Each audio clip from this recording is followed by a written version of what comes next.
Éducation. Inauguration de la semaine du Conservatoire national des arts et métiers. La semaine du Conservatoire national des arts et métiers, ou CNAM, a débuté aujourd'hui au lycée français d'Ambatoubé, une cérémonie placée sous le haut patronage du Premier ministre, chef du gouvernement, et placée sous l'égide de l'ambassade de France.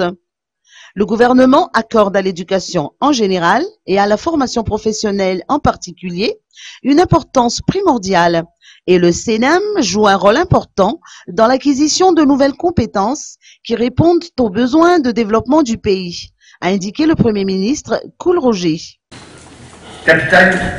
Dans les deux cas, le capital humain est revalorisé et l'impact social ne peut être que positif. Par conséquent, il est nécessaire d'accorder une grande importance à la formation continue, surtout pour un pays comme le nôtre. D'ailleurs, ne dit-on pas que la différence entre le sous-développement et le développement, c'est le savoir et par extension le savoir-faire.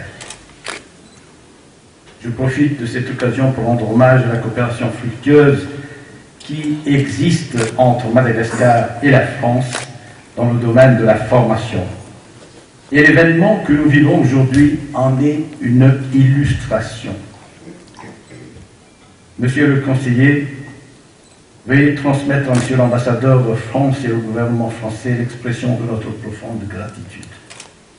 Je ne peux qu'encourager le CNAM à continuer à œuvrer dans la mission qu'il s'est fixée.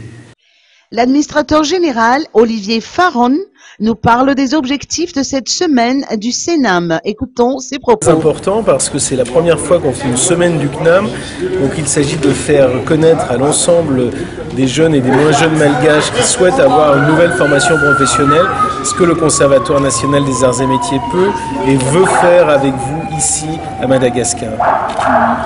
Et quels sont ces projets ? Alors, nous souhaitons à la fois renforcer ce que nous faisons en formation professionnelle, en licence professionnelle, en formation académique, et puis essayer de proposer des formations complémentaires, de nouveaux masters, des formations d'ingénieurs, et répondre aux besoins qui sont à la fois de l'économie, des facteurs de développement et des salariés pour réussir véritablement qu'ils puissent avoir un épanouissement professionnel et personnel dans leur travail.